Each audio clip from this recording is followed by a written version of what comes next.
स्वयं भगवान के सामने ही तो अर्जुन खड़ा था। भगवान उसे तत्वदर्शी के पास क्यों भेजते हैं? वस्तुतः श्री कृष्ण एक योगी थे। उनका आशय है कि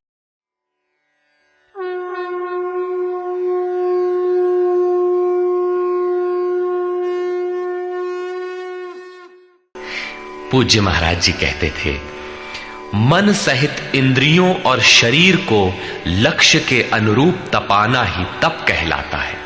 ये लक्ष्य से दूर भागेंगे, इन्हें समेट कर उधर ही लगाओ। अनेक पुरुष योग यज्ञ का आचरण करते हैं। प्रकृति में भटकती हुई आत्मा का प्रकृति से परे परमात्मा से मिलन का नाम योग है। योग की परिभाषा अध्याय 6/23 में दृष्टव्य है। सामान्यतः दो वस्तुओं का मिलन योग कहलाता है। कागज से कलम मिल गया, थाली और मेज मिल गए तो क्या योग हो गया? नहीं, ये तो पंचभूतों से निर्मित पदार्थ है, एक ही है, दो कहां? दो प्रकृति और पुरुष हैं। प्रकृति में स्थित आत्मा अपने ही शाश्वत रूप परमात्मा में प्रवेश पा जाता है तो प्रकृति पुरुष में विलीन हो जाती है। यही योग है। अतः अनेक पुरुष इस मिलन में सहायक शम, दम इत्यादि नियमों का भली प्रकार आचरण करते हैं। योग यज्ञ करने वाले तथा अहिंसादि तीक्ष्ण व्रतों से युक्त यत्नशील पुरुष स्वाध्याय ज्ञान यज्ञाश्च, स्वयं का अध्ययन, स्वरूप का अध्ययन करने वाले ज्ञान यज्ञ के करता है। यहां योग के अंगों अर्थात यम, नियम, आसन, प्राणायाम, प्रत्याहार, धारणा, ध्यान और समाधि, इनको अहिंसादि तीक्ष्ण व्रतों से निर्दिष्ट किया गया है। अनेक लोग स्वाध्याय करते हैं। पुस्तक पढ़ना तो स्वाध्याय का आरंभिक स्तर मात्र है। विशुद्ध स्वाध्याय है स्वयं का अध्ययन, जिससे स्वस्वरूप की उपलब्धि होती है, जिसका परिणाम है ज्ञान अर्थात साक्षात्कार। यज्ञ का अगला चरण बताते हैं। अपाने जुह्वति प्राणम, प्राणे पानम तथा परे, प्राणापान गतिरुद्ध्वा प्राणायाम परायणा। बहुत से योगी अपान वायु में प्राण वायु का हवन करते हैं और उसी प्रकार प्राण वायु में अपान वायु का हवन करते हैं। इससे सूक्ष्म अवस्था हो जाने पर अन्य योगी जन प्राण और अपान दोनों की गति रोककर प्राणायाम के परायण हो जाते हैं। जिसे श्री कृष्ण प्राण अपान कहते हैं, उसी को महात्मा बुद्ध अनापान कहते हैं। इसी को उन्होंने श्वास प्रश्वास भी कहा है। प्राण वो श्वास है जिसे आप भीतर खींचते हैं और अपान वो श्वास है जिसे आप बाहर छोड़ते हैं। योगियों की अनुभूति है कि आप श्वास के साथ बाह्य वायुमंडल के संकल्प भी ग्रहण करते हैं और प्रश्वास में इसी प्रकार आंतरिक भले बुरे चिंतन की लहर फेंकते रहते हैं। बाह्य किसी संकल्प का ग्रहण न करना प्राण का हवन है तथा भीतर संकल्पों को न उठने देना अपान का हवन है। न भीतर से किसी संकल्प का स्फुरण हो और न ही बाह्य दुनिया में चलने वाले चिंतन अंदर क्षोभ उत्पन्न कर पाए। इस प्रकार प्राण और अपान दोनों की गति सम हो जाने पर प्राणों का याम अर्थात निरोध हो जाता है। यही प्राणायाम है। ये मन की विजितावस्था है। प्राणों का रुकना और मन का रुकना एक ही बात है। प्रत्येक महापुरुष ने इस प्रकरण को लिया है। वेदों में इसका उल्लेख है, चत्वारि वाक पारमिता पदानि। इसी को पूज्य महाराज जी कहा करते थे। हो, एक ही नाम को 4 श्रेणियों से जपा जाता है, बैखरी, मध्यमा, पश्यंती और परा। बैखरी उसे कहते हैं जो व्यक्त हो जाए, नाम का इस प्रकार उच्चारण हो कि आप सुने और बाहर कोई बैठा हो तो उसे भी सुनाई पड़े। मध्यमा अर्थात मध्यम स्वर में जप, जिसे केवल आप ही सुने, बगल में बैठा हुआ व्यक्ति भी उस उच्चारण को सुन न सके। ये उच्चारण कंठ से होता है। धीरे धीरे नाम की धुन बन जाती है, डोर लग जाती है। साधना और सूक्ष्म हो जाने पर पश्यंती अर्थात नाम देखने की अवस्था आ जाती है। फिर नाम को जपा नहीं जाता, यही नाम श्वास में ढल जाता है। मन को दृष्टा बनाकर खड़ा कर दें, देखते बर रहे कि सांस कहती क्या है, सांस आती है कब, बाहर निकलती है कब, कहती है क्या। महापुरुषों का कहना है कि ये सांस नाम के सिवाय और कुछ कहती ही नहीं। साधक नाम का जप नहीं करता, केवल उससे उठने वाली धुन को सुनता है, सांस को देखता भर है, इसलिए इसे पश्यंती कहते हैं। पश्यंती में मन को दृष्टा के रूप में खड़ा करना पड़ता है, किंतु साधन और उन्नत हो जाने पर सुनना भी नहीं पड़ता। एक बार सुरत लगा भर दे, स्वतः सुनाई देगा। जपय न जपावे अपने से आवे, न स्वयं जपो न मन को सुनने के लिए बाध्य करो, और जप चलता रहे। इसी का नाम है अजपा। ऐसा नहीं कि जप प्रारंभ ही न करे और आ गई अजपा। यदि किसी ने जप नहीं प्रारंभ किया तो अजपा नाम की कोई वस्तु भी उसके पास नहीं होगी।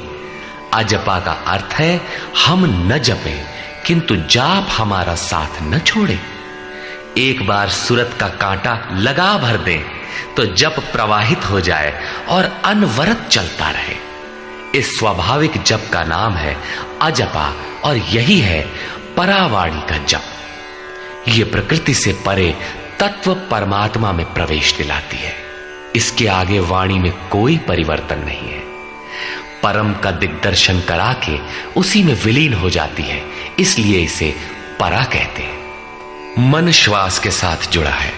जब श्वास पर दृष्टि है, श्वास में नाम ढल चुका है, भीतर से न तो किसी संकल्प का उत्थान है और न बाह्य वायुमंडल के संकल्प भीतर प्रवेश कर पाते हैं। यही मन पर विजय की अवस्था है। इसी के साथ यज्ञ का परिणाम निकल आता है। अपरे नियताहाराः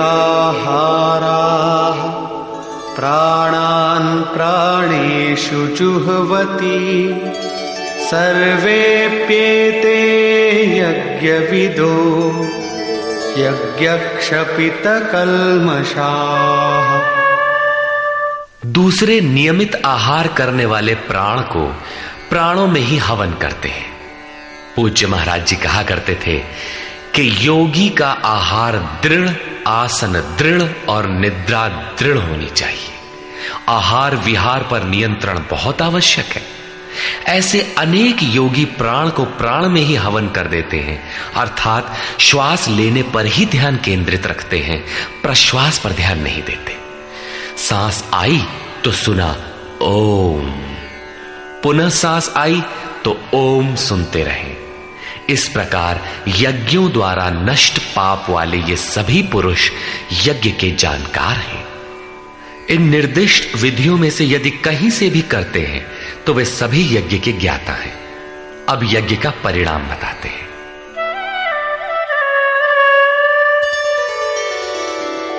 यज्ञशिष्टामृतभुजो यान्ति ब्रह्म सनातनम् नायं लोकोऽस्त्ययज्ञस्य कुतोऽन्यः कुरु सत्तम। कुरुश्रेष्ठ अर्जुन, यज्ञ शिष्टामृत भुज, यज्ञ जिसकी सृष्टि करता है, जिसे अवशेष छोड़ता है, वो है अमृत। उसकी प्रत्यक्ष जानकारी ज्ञान है। उस ज्ञानामृत को भोगने अर्थात प्राप्त करने वाले योगी जन यान्ति ब्रह्म सनातनम, शाश्वत सनातन पर ब्रह्म को प्राप्त होते हैं। यज्ञ कोई ऐसी वस्तु है जो पूर्ण होते ही सनातन पर ब्रह्म में प्रवेश दिला देती है। यज्ञ न करें तो आपत्ति क्या है? श्री कृष्ण कहते हैं कि यज्ञ रहित पुरुष को पुनः ये मनुष्य लोक अर्थात मानव शरीर भी सुलभ नहीं होता, फिर अन्य लोग कैसे सुखदायी होंगे? उसके लिए तो तिर्यक योनियां सुरक्षित है, इससे अधिक कुछ नहीं। अतः यज्ञ करना मनुष्य मात्र के लिए नितांत आवश्यक है।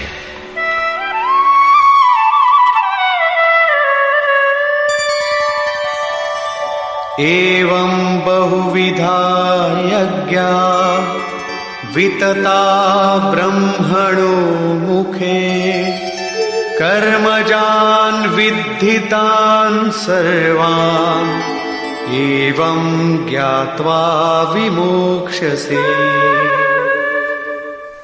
इस प्रकार उपर्युक्त बहुत प्रकार के यज्ञ वेद की वाणी में कहे गए हैं, ब्रह्म के मुख से विस्तारित है। प्राप्ति के पश्चात महापुरुषों के शरीर को परब्रह्म धारण कर लेता है। ब्रह्म से अभिन्न अवस्था वाले उन महात्माओं की बुद्धि मात्र यंत्र होती है, उनके द्वारा वो ब्रह्म ही बोलता है। उसकी वाणी में इन यज्ञों का विस्तार किया गया है। इन सब यज्ञों को तू कर्मजान विद्धि, कर्म से उत्पन्न हुआ जान। यही पहले भी कहे आए हैं, यज्ञः कर्म समुद्भवः। उन्हें इस प्रकार क्रियात्मक चलकर जान लेने पर, जैसा अभी बताया था, यज्ञ करके जिनका पाप नष्ट हो चुका हो वही यज्ञ के यथार्थ ज्ञाता है। अतः अर्जुन, तू विमोक्ष्य से संसार बंधन से पूर्णतः छूट जाएगा। यहां योगेश्वर ने कर्म को स्पष्ट कर दिया। वो हरकत कर्म है जिससे उपर्युक्त यज्ञ पूर्ण होते हैं। अब यदि दैवी संपत्ति का अर्जन, सद्गुरु का ध्यान, इंद्रियों का संयम, श्वास का प्रश्वास में हवन, प्रश्वास का श्वास में हवन, प्राण अपान की गति का निरोध खेती करने से होता हो, व्यापार, नौकरी या राजनीति करने से होता हो, तो आप करिए। यज्ञ तो ऐसी क्रिया है जो पूर्ण होते ही तत्क्षण परब्रह्म में प्रवेश दिला देती है। बाह्य किसी भी कार्य से आप तत्क्षण ब्रह्म में प्रवेश पा जाते हो तो कीजिए। वस्तुतः ये सब के सब यज्ञ चिंतन की अंतः क्रियाएं हैं, आराधना का चित्रण है जिससे आराध्य देव विदित होता है। यज्ञ उस आराध्य तक की दूरी तय करने की निर्धारित प्रक्रिया विशेष है। ये यज्ञ श्वास प्रश्वास, प्राणायाम इत्यादि जिस क्रिया से संपन्न होते हैं उस कार्य प्रणाली का नाम कर्म है। कर्म का शुद्ध अर्थ है आराधना, चिंतन। प्रायः लोग कहते हैं कि संसार में कुछ भी किया जाए हो गया कर्म, कामना से रहित होकर कुछ भी करते जाओ हो गया निष्काम कर्मयोग।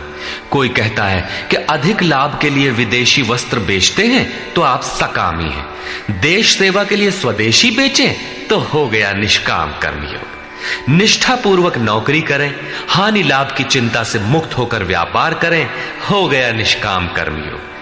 जय पराजय की भावना से मुक्त होकर युद्ध करें, चुनाव लड़ें, हो गए निष्कर्मी। मरोगे तो मुक्ति हो जाएगी। वस्तुतः ऐसा कुछ भी नहीं है।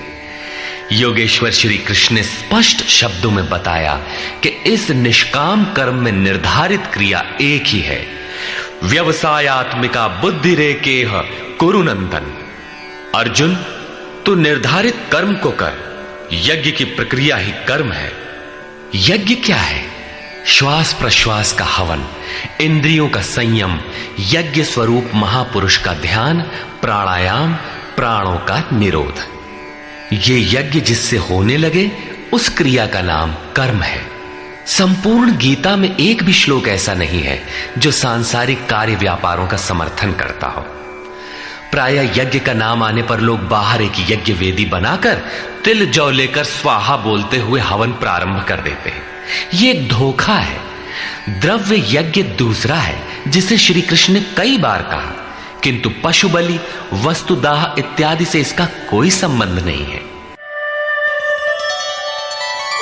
श्रेयान् द्रव्यमयाद् यज्ञात् ज्ञानयज्ञः परन्तप सर्वं कर्माखिलं पार्थ ज्ञाने परिसमाप्यते।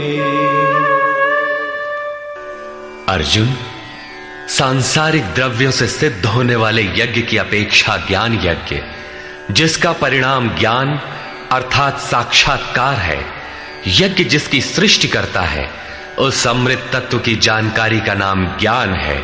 ऐसा यज्ञ श्रेयस्कर है, परम कल्याणकारी है। हे पार्थ, संपूर्ण कर्म ज्ञान में शेष हो जाते हैं। परिसमाप्यते, भली प्रकार समाहित हो जाते हैं। ज्ञान यज्ञ की पराकाष्ठा है। उसके पश्चात कर्म किए जाने से न कोई लाभ है और न छोड़ देने से उस महापुरुष की कोई क्षति ही होती है। इस प्रकार भौतिक द्रव्यों से होने वाले यज्ञ भी यज्ञ है, किंतु उस यज्ञ की तुलना में जिसका परिणाम साक्षात्कार है, उस ज्ञान यज्ञ की अपेक्षा अत्यंत अल्प है। आप करोड़ का हवन करें, सैकड़ों यज्ञ वेदी बना लें, सतपथ पर द्रव्य लगावें, साधु संत महापुरुषों की सेवा में द्रव्य लगावें, किंतु इस ज्ञान यज्ञ की अपेक्षा अल्प है। वस्तुतः यज्ञ श्वास प्रश्वास का है, इंद्रियों के संयम का है, मन के निरोध का है, जैसा श्री कृष्ण अभी बता आए। इस यज्ञ को प्राप्त कहां किया जाए, उसकी विधि कहां से सीखें? यथा तद्विद्धि प्रणिपातेन परिप्रश्नेन सेवया उपदेक्षन्ति ते ज्ञानम् ज्ञानिनस्तत्त्वदर्शिनः। इसलिए अर्जुन, तू तत्वदर्शी महापुरुष के पास जाकर भली प्रकार प्रणत होकर, अर्थात दंडवत प्रणाम करके, अहंकार त्याग कर, शरण होकर, भली प्रकार सेवा करके, निष्कपट भाव से प्रश्न करके तो उस ज्ञान को जान। वे तत्व को जानने वाले ज्ञानी जन तेरे लिए उस ज्ञान का उपदेश करेंगे, साधना पथ पर चलाएंगे। समर्पित भाव से सेवा करने के उपरांत ही इस ज्ञान को सीखने की क्षमता आती है। तत्वदर्शी महापुरुष परम तत्व परमात्मा का प्रत्यक्ष दिग्दर्शन करने वाले हैं। वे यज्ञ की विधि विशेष के ज्ञाता हैं और वही आपको भी सिखाएंगे। यदि अन्य यज्ञ होता तो ज्ञानी तत्वदर्शी की क्या आवश्यकता थी? स्वयं भगवान के सामने ही तो अर्जुन खड़ा था। भगवान उसे तत्वदर्शी के पास क्यों भेजते हैं? वस्तुतः श्री कृष्ण एक योगी थे। उनका आशय है कि आज तो अनुरागी अर्जुन मेरे समक्ष उपस्थित है, भविष्य में अनुरागियों को कहीं भ्रम न हो जाए कि श्री कृष्ण तो चले गए, अब किसकी शरण जाए। इसलिए उन्होंने स्पष्ट किया कि तत्वदर्शी के पास जाओ, वे ज्ञानी जन तुझे उपदेश देंगे और यज्ञात्वा न पुनर्मोहम् एवं यास्यसि पांडव येन भूतान्यशेषेण द्रक्ष्यस्यात्मन्यथो मयि। उस ज्ञान को उनके द्वारा समझकर तू इस प्रकार फिर कभी मोह को प्राप्त नहीं होगा। उनसे दी गई जानकारी के द्वारा उस पर चलते हुए तू अपनी आत्मा के अंतर्गत संपूर्ण भूतों को देखेगा, अर्थात सभी प्राणियों में इसी आत्मा का प्रसार देखेगा। जब सर्वत्र एक ही आत्मा के प्रसार को देखने की क्षमता आ जाएगी, उसके पश्चात तू मुझ में प्रवेश करेगा। अतः उस परमात्मा को पाने का साधन